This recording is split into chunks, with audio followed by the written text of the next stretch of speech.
personnes qui vont penser venir voir une conf que ce ne sera pas celles-là qui vont venir.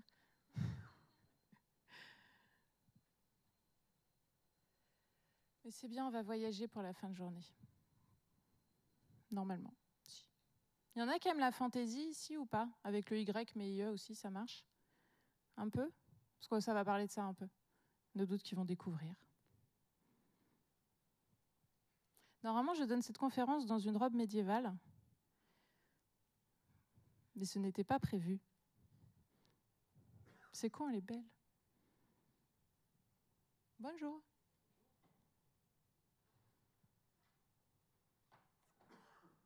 Allez, on va partir parce que c'est 45 minutes. Hop, pas de souci, venez.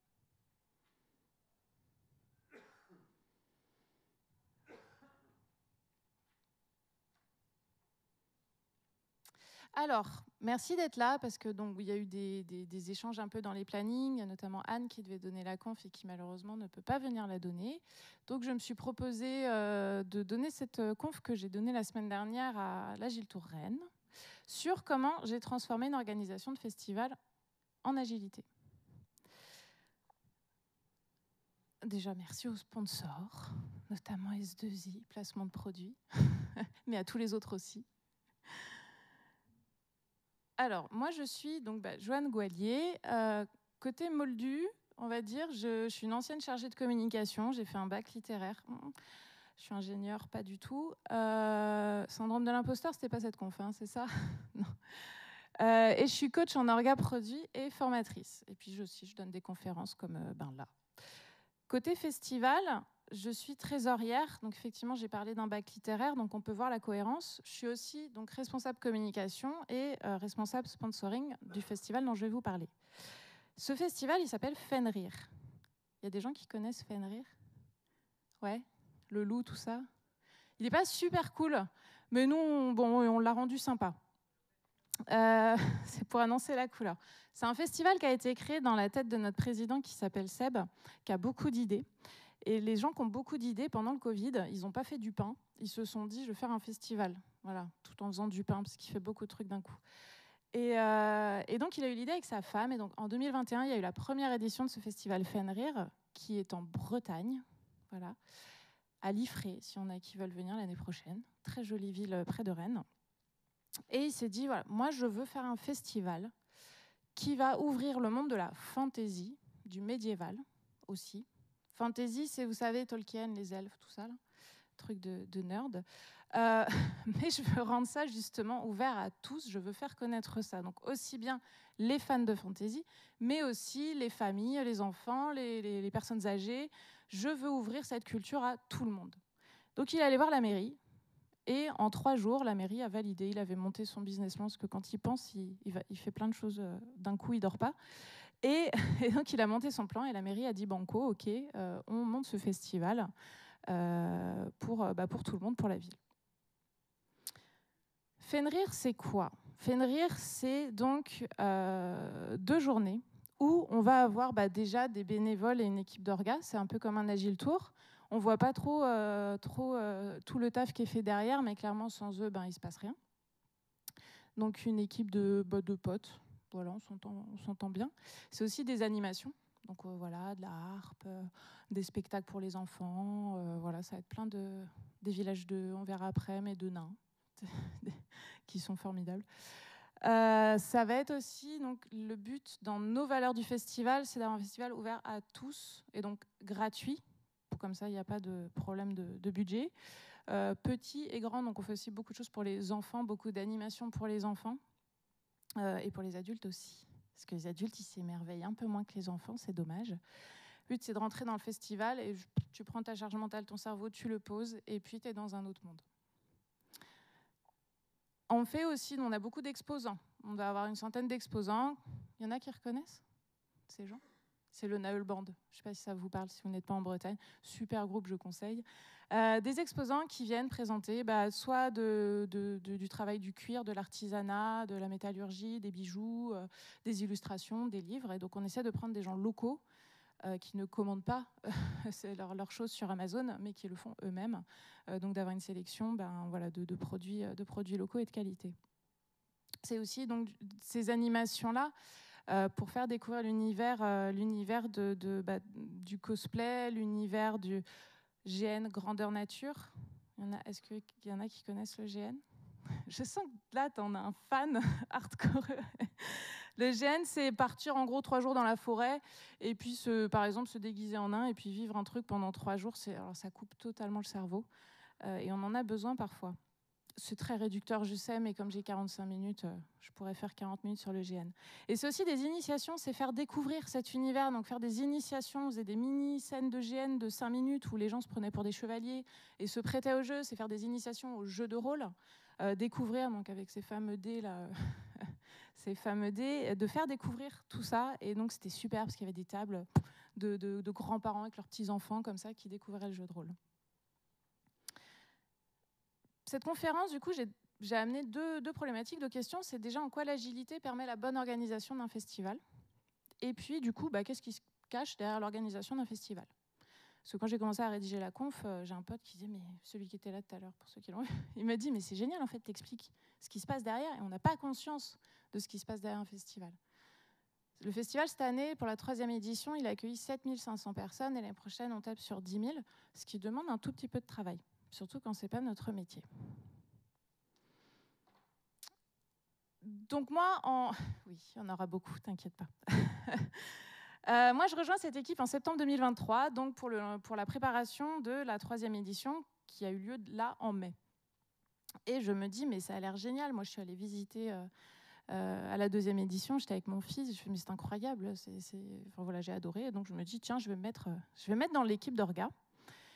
Et puis, je vais observer, parce que je suis coach, donc j'ai des réflexes. Je me dis, je vais faire un truc qui ne me fait pas penser au boulot. Ah ah! J'ai fait un audit. Donc, j'ai observé. Je me suis dit, ce qui est cool, déjà, premièrement, c'est qu'il y a une envie partagée d'organiser un projet d'envergure pour soi. Parce que les gens, on sentait qu'ils le faisaient pour eux. Souvent, le bénévolat, on ne le fait pas pour nous, ou alors on a des choses à se prouver, mais là, syndrome de l'imposteur, ce n'est pas la conf que je donne maintenant. Et pour tous. Et dans ma tête, ça fait... on n'aurait pas une vision et des objectifs communs avec des valeurs? Ah, Joanne, t'es pas au boulot, arrête. Bon, je me recentre. Des gens passionnés de différents horizons. Parce que là, on n'est pas que dans l'IT entre dev et autres. Il y a des gens qui viennent de plein de métiers différents. Et je me dis, ne serait-ce pas une équipe pluridisciplinaire et motivée? On ne peut pas s'arrêter d'être coach, ça n'arrête jamais. Et puis, je me dis, il y a quand même déjà 2 éditions qui sont passées, avec en plus une augmentation du nombre de visiteurs, donc c'est que ça plaît, ou alors les gens sont bizarres. Et je me dis, il y a quand même eu 2 mises en prod qui ont été effectuées. C'est intéressant. Et je me dis, ça a l'air super cool. Je dis, moi je veux bien juste venir voir un peu au départ. On n'a plus de responsable com. Je vais passer responsable com alors, parce que je voulais juste un peu m'investir. On verra plus tard l'investissement. Et puis à ce côté backstage aussi, observation. On a donc ce fameux président, Seb, qui est hyper investi, omniscient, qui a plein d'idées. Et je me dis, ça, je sens que ça veut dire que comme il a créé ça un peu tout seul au début, la documentation et tout le backlog du truc, il est clairement dans la tête parallèle du product owner. Ça marche pas souvent très bien, les projets qui ont ça. Sauf si on a... Enfin, expliquez-moi si ça s'est bien passé un jour, je veux bien savoir. Je me dis aussi qu'on a des bénévoles qui ne savent pas trop comment avancer, on en est où, qu'est-ce qu'on fait. D'un coup, le dossier de sécurité, il faut l'envoyer dans 1 semaine. Ouais, ça aurait été bien de le savoir un petit peu plus tôt quand même. Des petits soucis dans la communication, parce que quand on s'occupe de la communication d'un festival, on est en bout de chaîne. On est l'équipe de test. Vous savez, les gens qui... C'est dur. On est vraiment au bout parce qu'on reçoit toutes les informations. Ah oui, du coup, il faudrait communiquer parce que ça y est, on a cette animation-là, donc ce serait bien de le dire. Et en fait, c'était complètement désorganisé. Et donc, dans ma tête, je fais, n'aurions-nous pas une roadmap non priorisée, inexistante, pas partagée, et une gestion des dépendances un petit peu mal gérée? Oui, clairement. Et enfin, moi, j'arrive naïvement. Par rapport aux data de la 2e édition, du coup, ça se passe comment? On a des choses? On a eu 5000 visiteurs et on a un déficit de 13 000 €. Sinon, on ne sait pas. Et pas de data, pas de récolte de feedback. Et donc, va falloir un petit peu se débrouiller pour aller récupérer du besoin, voilà, pour se mettre une stratégie en tête pour pas non plus y aller à l'aveugle, sachant qu'il y a déjà eu 2 MEP. Ah, Herman, t'es venu finalement? Elle est mieux cette conf. Ouais. Donc, ce que j'ai proposé, j'ai expliqué à l'équipe, je dis voilà, moi je suis coach dans la vie, j'ai pas pu m'empêcher d'observer ce qui se passait, voilà mon constat. Et donc, je vais vous proposer des optimisations dont je me sers dans mon métier pour qu'on puisse avancer ensemble. L'équipe m'a dit mais tellement, mais trop bien, parce qu'ils auraient pu se dire c'est quoi cette meuf là qui arrive et qui va nous proposer des trucs. Non, il y a vraiment eu cet accueil dans ces propositions que je leur ai faites. Et ça, c'était déjà on sait qu'on est dans un espace sécurisant. Cadrer. Oui, il faut cadrer. Je le répète parce que parfois les gens ne s'en rendent pas compte, mais c'est quand même la première étape. Prioriser. Je sais, j'enfonce des portes ouvertes, hein, mais clairement on a tendance à oublier. Organiser et puis s'adapter. Et là, l'équipe, elle me fait ouais, on va faire ça. Comment on fait? Comment on cadre? Déjà, on va identifier les différents interlocuteurs qu'on va avoir en face de nous. Déjà, on a des visiteurs. On va avoir, par exemple, Sylvain et Chloé, le papa qui vient avec sa fille pour lui faire découvrir l'univers. Ça a l'air sympa, c'est dans la ville, c'est gratos. On va avoir aussi, par exemple, un couple où lui, il est PMR. Parce que nous, notre festival, on veut qu'il soit accessible à tous, à la fois en termes de coûts, mais aussi en termes d'accès pour les personnes à mobilité réduite. Mais aussi, par exemple, en mettant des pièces spéciales pour couper un peu les personnes qui sont hypersensibles, qui ont une hypersensibilité sensorielle, pour se poser un petit peu dans toute la cohue du festival. On va avoir le fan, toi, tu vois, t'es là. Bonjour. Et puis on va avoir René et Mireille qui viennent juste, tu vois, il y a de la lumière, c'est cool, il y a du monde, il y a de l'animation, on va se manger une galette saucisse. Je viens d'Ille-et-Vilaine, donc il y a de la galette saucisse forcément. C'est sympa, voilà. Et puis la bande de potes, avec les fans et moins fans. Nous, on veut faire des escape games, des trucs fun entre potes, et puis on va venir. On va avoir ensuite les exposants, donc les centaines d'exposants qui vont venir. Eux, ils sont importants parce que c'est aussi la crédibilité de notre festival. On a des exposants qui mettent que du Made in China, ça fait pas trop... Et puis alors, dans le fantastique, tout ça, les gens sont assez puristes.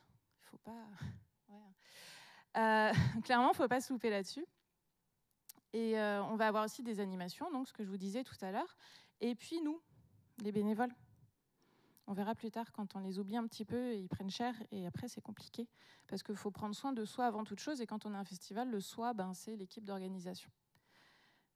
Mais ne serait-ce pas une technique de persona? À qui ça parle?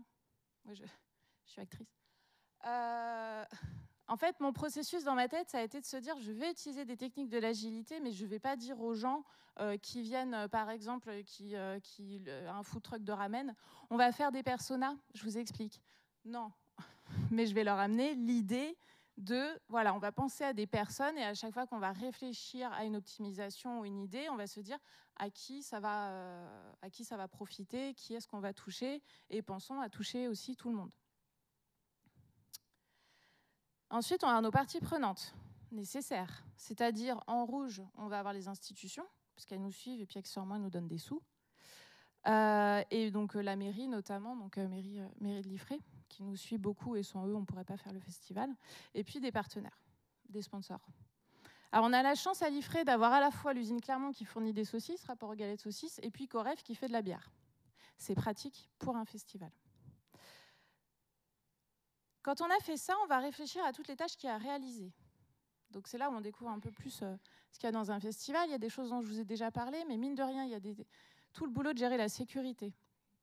Sachant qu'en plus, merci les Jeux Olympiques, nous étions en plan Vigipirate 12 000, là, je ne sais plus le dernier grade du plan Vigipirate.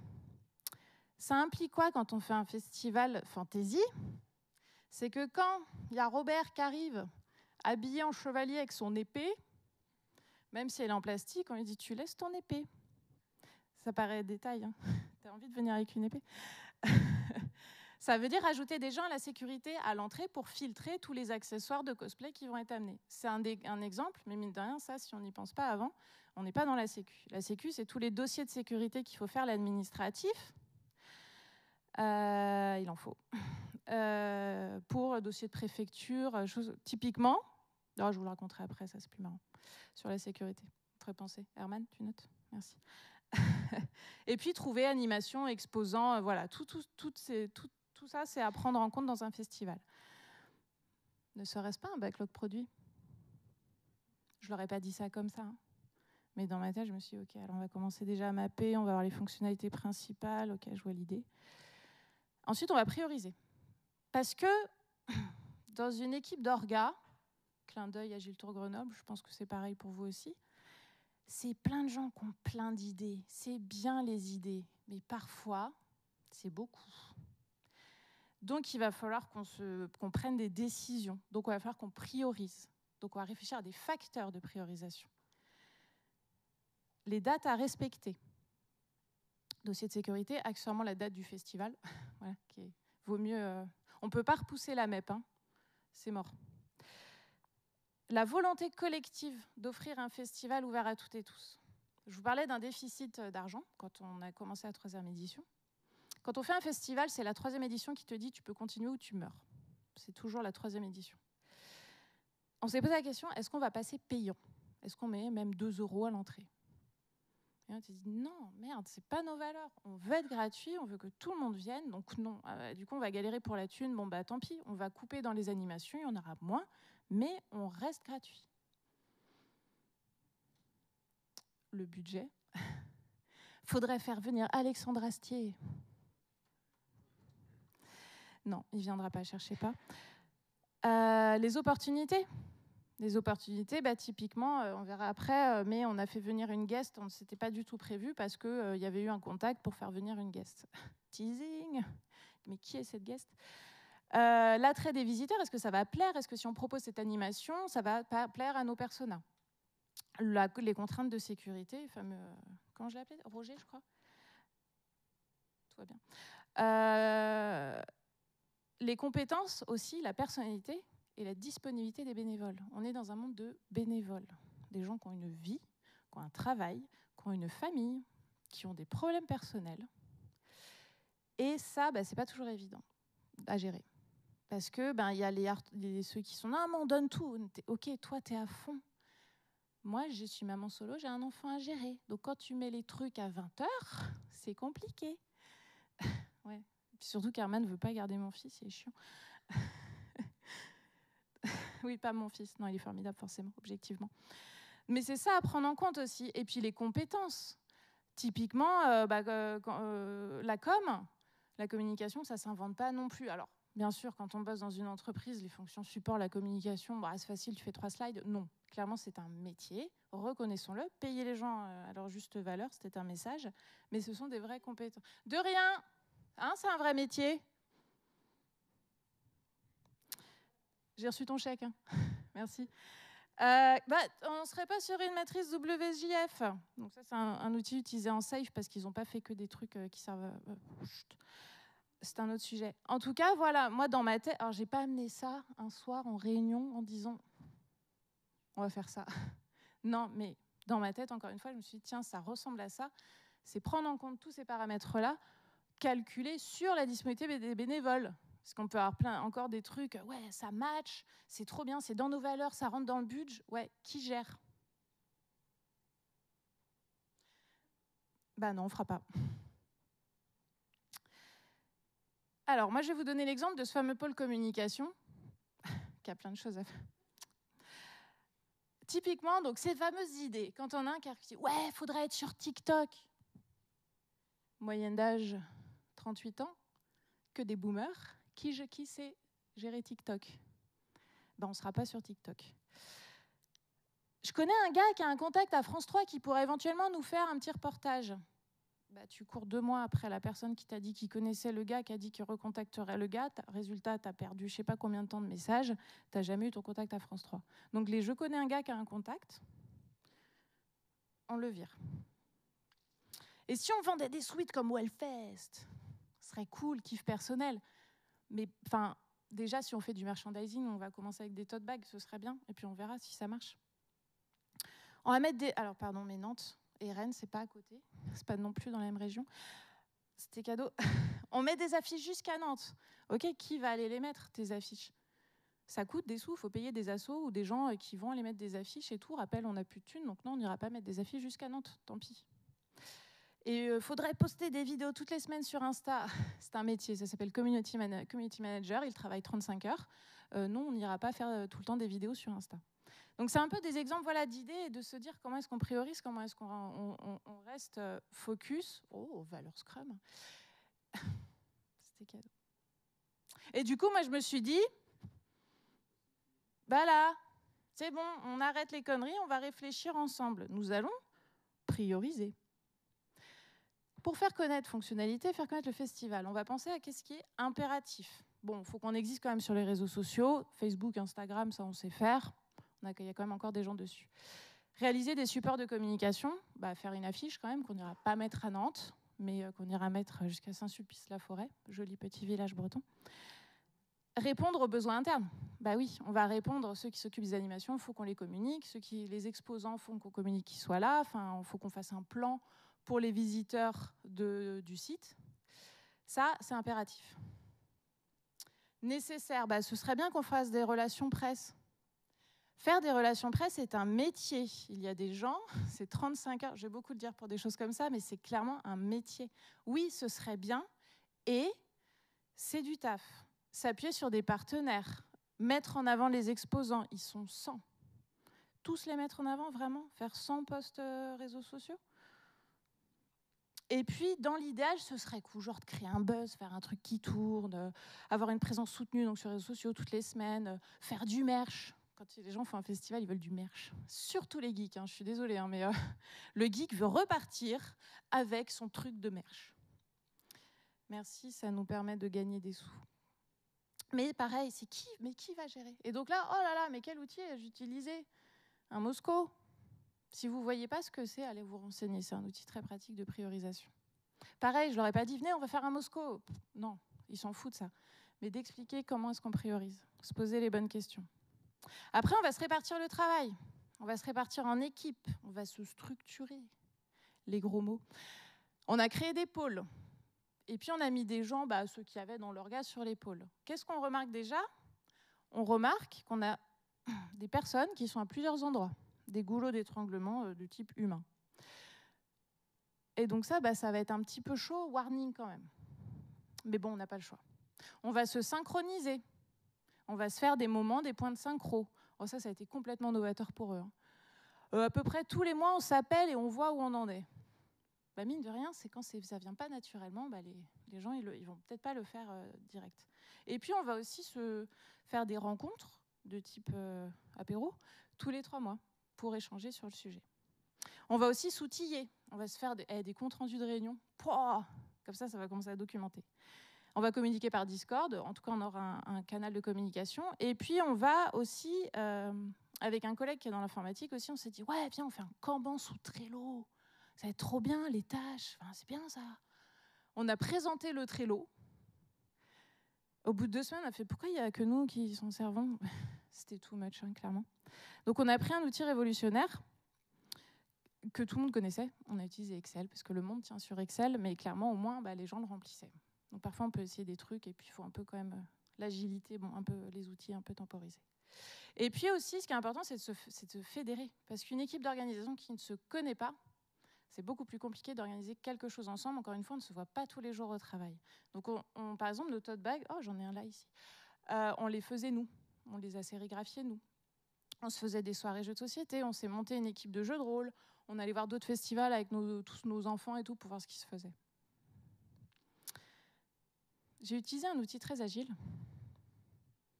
qui s'appelle le Gantt, mais au moins pour avoir une idée de, clairement sur chaque pôle, ce serait bien que tout au long de l'année, sur chaque pôle, on puisse mettre des watts sur ces barres bleues-là. La réalité. Bon, clairement, c'est des estimations. C'était comme ça, une idée, ce serait génial.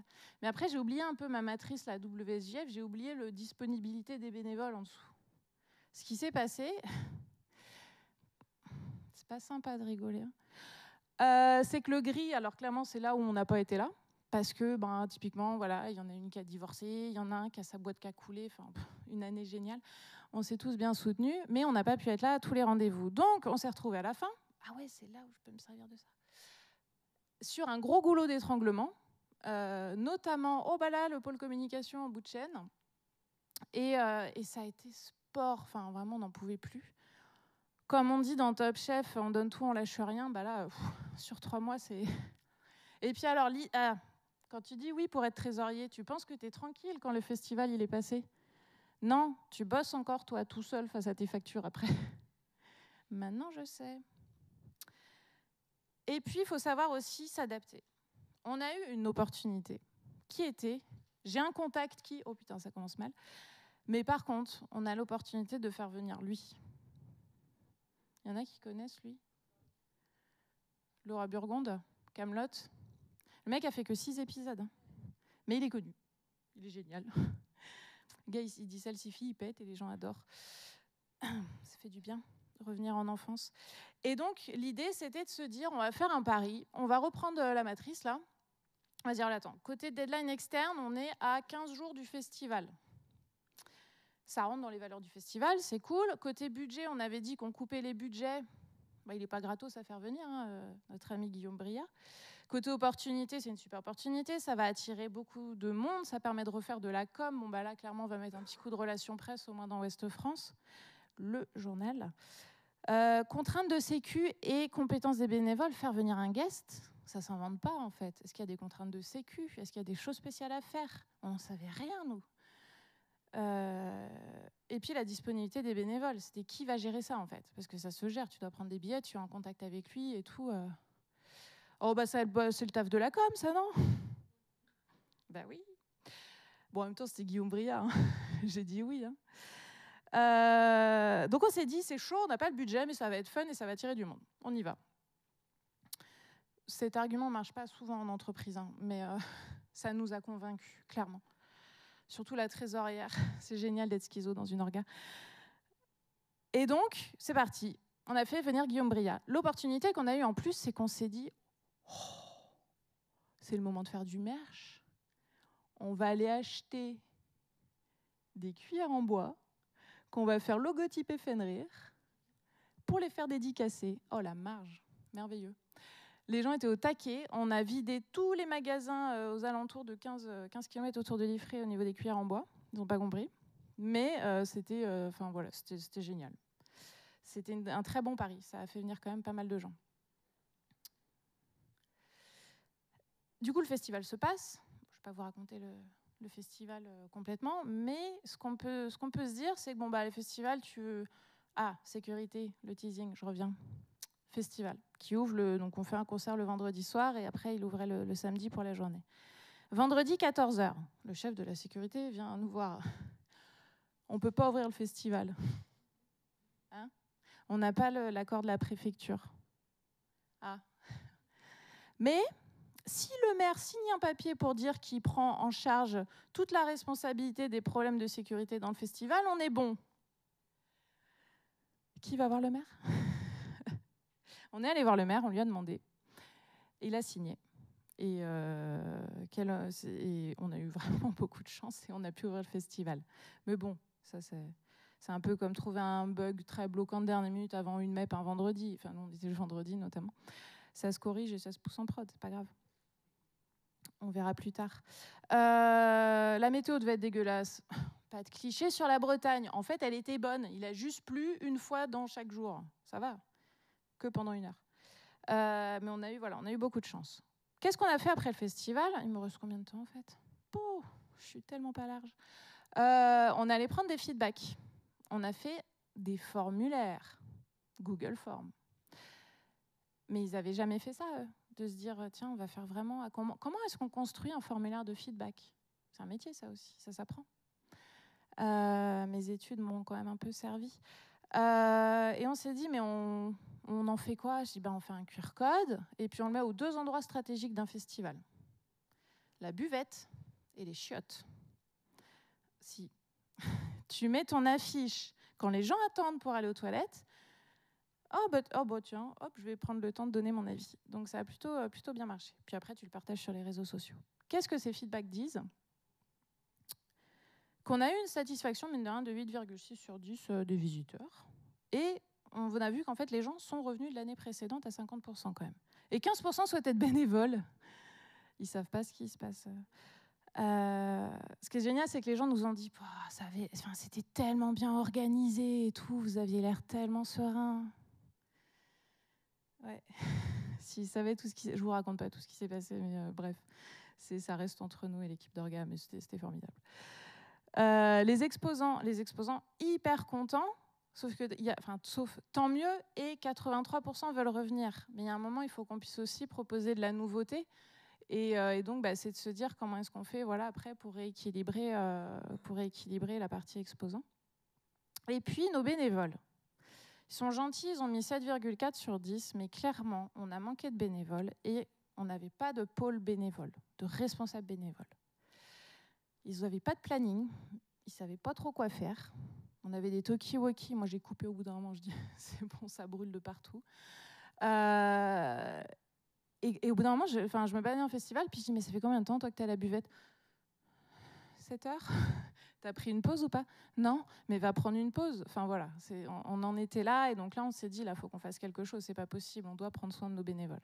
Et quand même, 73% veulent revenir. Des gens qui aiment se faire mal. Non, mais après il y a une bonne ambiance aussi, ça aide. Du coup, on s'est fait une rétro, format breton. Ce qui a été apprécié. Qu'est-ce qui a été apprécié? C'est qu'on a quand même réussi à faire notre buzz, qui était dans notre Mosco tout en bas. Parce qu'en fait, quand on est juste avant un festival, on est stressé et très fatigué, ce qui amène une créativité, ma foi, fortement décalée. Donc notre président adore se déguiser en faune. Faune, c'est un homme chèvre. Je ne pensais pas le dire en conf un jour, ça. Et puis on faisait des vidéos, mais pour montrer par exemple on a prévu une garderie pendant le festival sur 2 heures si les parents veulent aller voir une conf et être un peu peinards parce que leurs enfants sont formidables.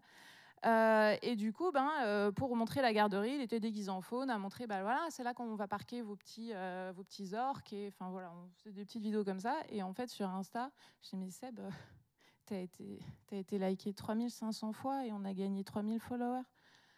Génial, petite vidéo comme ça. Enfin voilà, c'était le buzz. On s'est dit faut qu'on refasse ça. Une soirée concert à guichet fermé et qui était magique. Il devait flotter, il a fait beau. Enfin, le groupe, 1000 personnes, enfin, c'était incroyable. Des exposants de qualité. Clairement, il y a eu vraiment ce retour sur la sélection des exposants qui est hyper importante. Enfin, je ne sais pas pour vous, quand vous allez sur ce genre d'événement, c'est important aussi de trouver des belles choses sur ces stands-là. Et puis, un guest dans le thème et le merch qui va avec. Ce qu'il va falloir améliorer, rien, la slide est vide. Voilà. Ce qu'il va falloir améliorer, augmenter la jauge sur place. Je reviens à notre dossier de sécurité pour montrer à quel point c'est important. Il y a une ligne qui dit jauge à l'instant T sur le festival. Donc nous, on a fait ça. On a estimé. On a utilisé des techniques d'estimation. 1500, ça va, 1500. Sauf qu'on a un bénévole qui compte à l'entrée et un bénévole qui compte à la sortie, et après on fait une soustraction. C'est des maths. Et on s'est rendu compte que notre jauge, à un moment donné, il y a quand même beaucoup de gens sur le festival, elle était explosée. Donc on a dû mettre un filtre, et au final, il y avait une queue d'attente de 45 minutes pour y rentrer. Ouais. Il y a des gens, ils attendaient. Moi, j'aurais jamais attendu. Ils sont fous. En plus, du coup, c'était pas sécurisé. Ils étaient sur le trottoir avec des voitures garées dessus. Enfin, voilà. Pour l'année prochaine, on a réfléchi, on s'est dit on va mettre 3000 parce qu'on a l'espace en plus de le faire. Donc on va l'augmenter. Non, j'ai pas fait le bon sens. On va offrir plus d'animations parce qu'on est comment on dit quand on n'est pas déficitaire? Bénéficiaire à la fin de l'année. Donc là, on a eu dans le retour quand même, ce serait bien d'avoir plus d'animations. Bon, c'est là, on avait coupé le budget, ça s'est vu.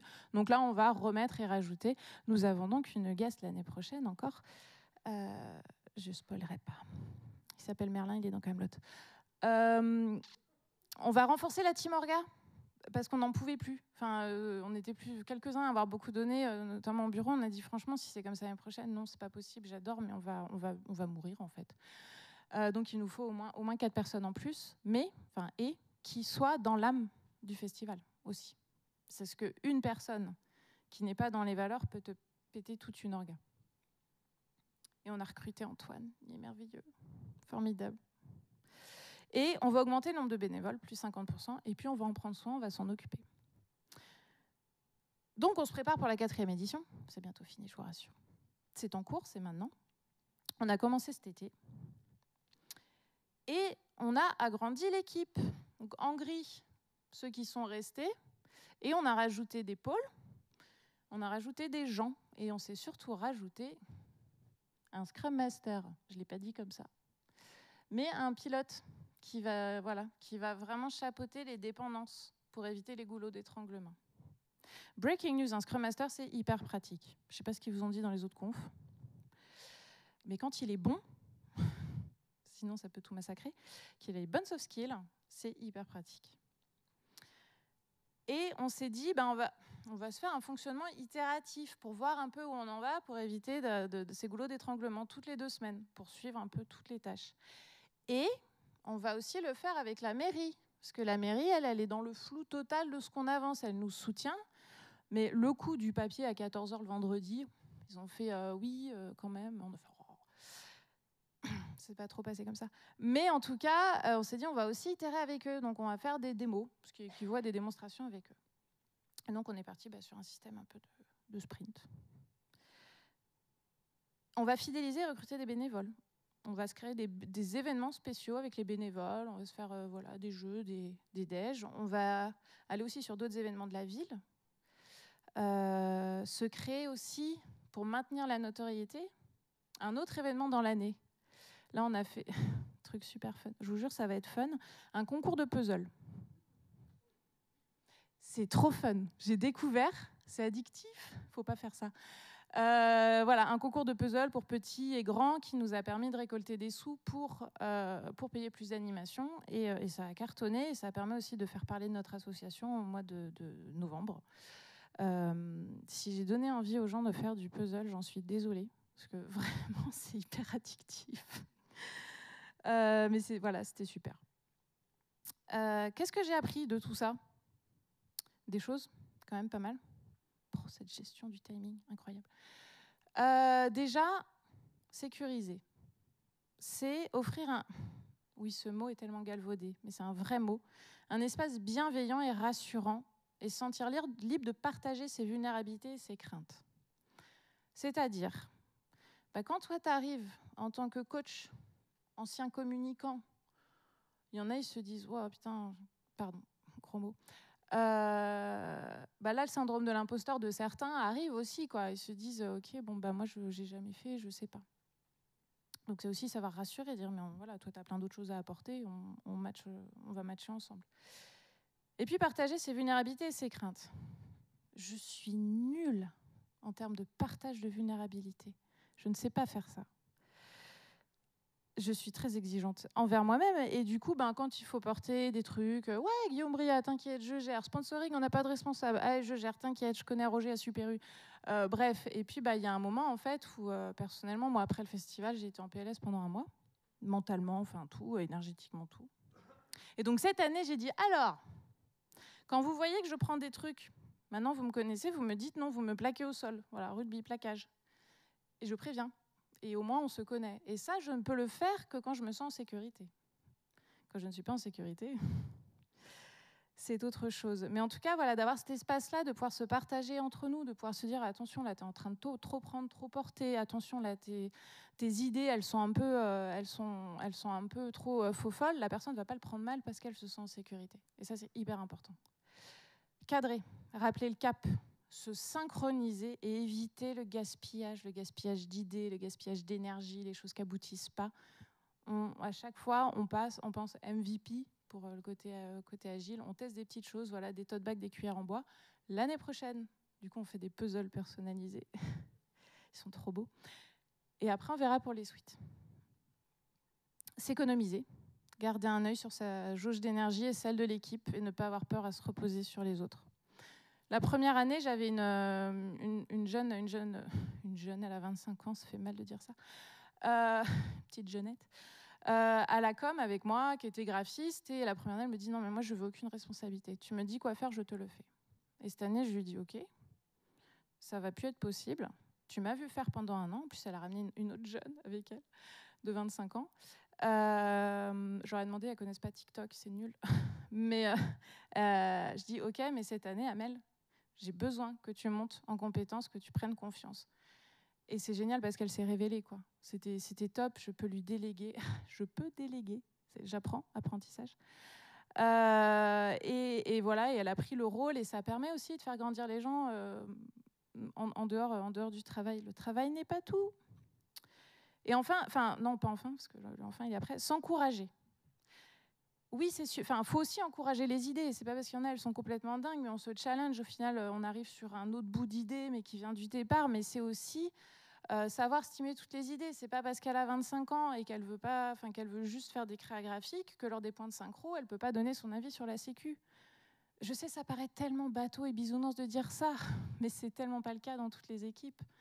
Et le fait de pouvoir se sentir, qu'elle puisse se sentir, de se lancer, de donner ses idées, je me dis, OK, banco, ça y est, on a une bonne team qui se fait confiance. Et aussi se savoir dire non. Mais ça pas savoir dire non. Mais de toute façon, ils m'ont dit non, c'est bon, je dirai plus rien. Non, c'est aussi, ah OK, d'accord, ah ouais, je comprends pourquoi tu m'as dit non. Je donne une autre conf là-dessus, ça peut faire 2 heures, sur le savoir dire non. Et surtout s'amuser, quoi. Enfin, si vous éclatez pas, juste le faites pas. On est bénévole, encore une fois, hein, c'est pas notre métier, donc c'est important de se détendre et de s'amuser. Enfin, c'est la base, quoi. Voilà, c'était psychologique ce que j'ai dit. Pour ceux qui ont envie de visiter la Bretagne en mai prochain, vous avez les dates. Merci à vous d'avoir écouté cette conf, pas du tout prévue. Et puis, si jamais vous avez des feedbacks, parce que du coup, j'ai pas le rôti, machin, j'ai mis un petit QR code. S'il y a des questions, il me reste 4 minutes 18 pour être précise, ou des remarques. Voilà.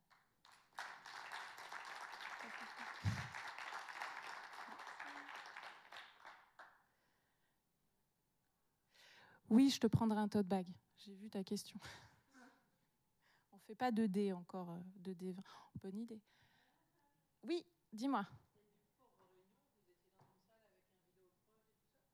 Non, nos réunions, elles se font à distance parce que on est beaucoup à être parents avec des enfants bas âge.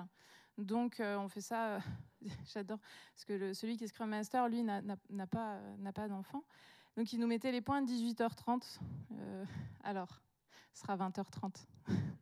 Puis, t'entends 20h40, le gamin qui braille. Je retourne le coucher. Ouais, vas-y, c'est bon. On fera sans toi. Donc, ouais, on faisait ça à distance, mais on s'ouvrait la bière en même temps. Non, mais tout le monde ne boit pas non plus. Il ne faut pas encourager l'alcool. Mais voilà. Et par contre, tous les 2 mois, on se retrouve IRL, tous ensemble à partager un repas. Oui.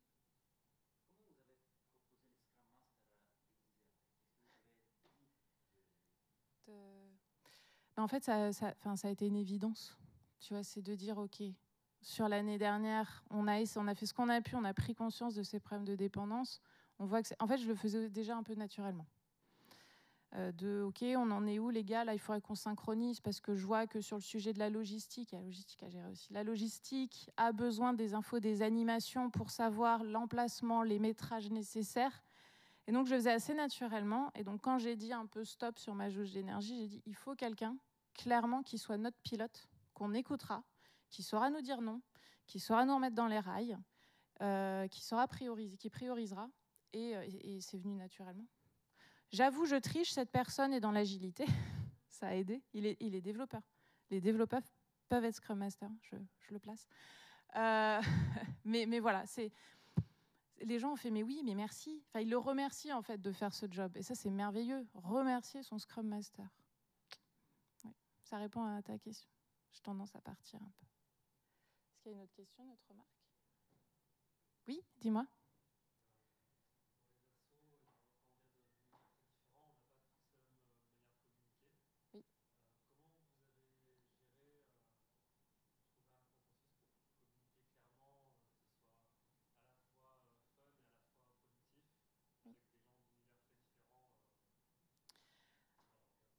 Alors, très bonne question, merci. Vous avez entendu la question? Ouais. C'est comment est-ce qu'on communique quand on vient effectivement d'univers différents. Au début, il peut y avoir un peu de sensibilité heurtée. Clairement, notre président est très clivant, de par de par ses idées, de par son intensité, on va dire que certains peuvent prendre pour quelque chose d'un petit peu violent, parfois un peu soudain, parce que lui, il a une temporalité très rapide, très décalée. Il n'y aurait pas une conf demain, Hermène, sur le sujet, avec toi, pour aller voir sur le programme. Donc il y a des gens qui n'ont pas aussi les mêmes codes sociaux. Comment est-ce qu'on fait? Déjà, on se le dit dans ces points synchro, en fait. Typiquement, quand la personne qui s'occupait du sponsoring était à fond au taquet en septembre sur l'idée, et puis elle a commencé, et en fait, à un moment, elle a disparu. Bon, il s'avère qu'elle était en train de divorcer. Mais elle ne nous a pas dit qu'elle ne ferait pas les recherches de sponsors. Et puis à un moment, on s'est dit, mais quelqu'un l'a vue? Ben non, on la voit plus. Bah oui, mais on a besoin de thunes quand même. Et donc, quand on a fait l'Assemblée Générale en janvier, on a dit, j'ai dit, c'est important qu'on replace quand vous vous engagez sur quelque chose, vous le faites. Si vous ne pouvez pas le faire, juste communiquez-le. Ce qui n'est pas cool, c'est de ne pas le communiquer. C'est de laisser les gens dans le flou et de devoir fliquer, parce que justement, c'est le taf de personne de devoir faire ça, même dans les entreprises. Hein, voilà. Fliquer n'est pas un métier. Et donc, d'avoir posé ça. La personne l'a reçu, mais comme on l'a sorti, on l'a dit en mode c'est OK, en fait, il n'y a pas de souci. Elle ne l'a pas mal pris. Elle a dit ouais, je reconnais. Donc je serai là en coup de main, mais je me retire d'une responsabilité d'un pôle. Et le fait de donner ce cadre sécurisant, c'est moi qui sonne, hein. Oui, c'est moi. C'est mon cerveau, celui-là. Le fait de dire il n'y a pas de souci, juste communique-le, on ne t'en voudra pas. La personne se dit c'est bon, on a aménagé le terrain. C'est vrai qu'aussi parfois on me disait alors il y a machine, je crois qu'elle prend un truc mal, est-ce que tu peux aller lui parler? Vu que je suis coach et que c'est un peu mon métier, c'est vrai que j'étais assez pratique pour ça aussi. Mais voilà, quand tu vois qu'il se passe ça, que la nana qui a lâché le sponsoring, elle s'est pas fait bâcher, qu'on a été en bienveillance avec elle tous, le suivant, ça fait effet boule de neige aussi. Voilà. Sinon, on les kick. Hein. Si c'est des connards, on les jette, quoi. C'est pas vrai. Une autre question pour pas finir là-dessus, s'il vous plaît? Bon, oui, dis-moi.